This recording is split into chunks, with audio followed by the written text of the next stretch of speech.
प्रशांत महासागर से है चीन को टेंशन देने की पूरी तैयारी। 5 देश मिलकर कर रहे हैं चीन की नींद हराम। दरअसल भारतीय नौसेना अमेरिका, कनाडा, जापान, दक्षिण कोरिया के साथ मिलकर प्रशांत महासागर पर इस समय जिस युद्धाभ्यास में बिजी है, जिसके बाद चीन का ब्लड प्रेशर बढ़ने की पूरी आशंका है। इंडियन नेवी अपने सबसे ताकतवर सर्विलांस एयरक्राफ्ट P-8I के साथ गुमान से सी ड्रैगन 23 नामक युद्धाभ्यास में शामिल हो रही है। 15 मार्च से शुरू हुआ यह युद्धाभ्यास 30 मार्च को खत्म होगा। इस युद्धाभ्यास को अमेरिकी नौसेना की तरफ से आयोजित किया गया, जिसे गुआम से अंजाम दिया जा रहा है। इस एक्सरसाइज में नौसेना सर्विलांस एयरक्राफ्ट की मदद से समंदर में छिपी चीनी पनडुब्बी और दूसरे टारगेट को तलाशने का अभ्यास करेगी। 14 मार्च को भारतीय नौसेना का ये एयरक्राफ्ट P-8I गुआम पहुंच गया। ये एयरक्राफ्ट आपसी अनुभव के साथ पानी के अंदर डमी और लाइव दोनों तरह से टारगेट्स को खत्म करने का अभ्यास करेगा।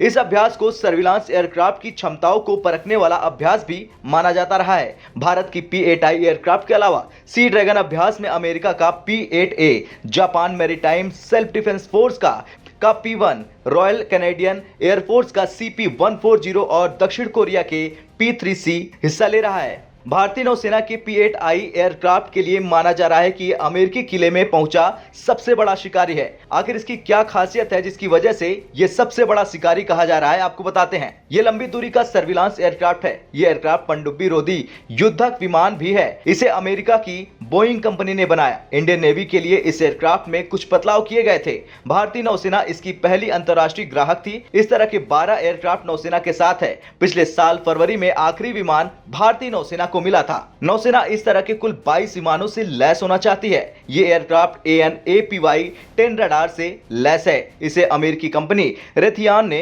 तैयार किया है। यह एयरक्राफ्ट समुद्री तटों पर निगरानी करने में काफी ताकतवर है। रडार की वजह से समंदर के नीचे की तस्वीरें तक ये ले सकता है। ये रडार बादलों के नीचे भी दुश्मन के हर टारगेट पर नजर रख सकता है। ये टारगेट के साइज, स्पीड और उसमें होने वाले बदलाव का भी पूरा विवरण देने में सक्षम है।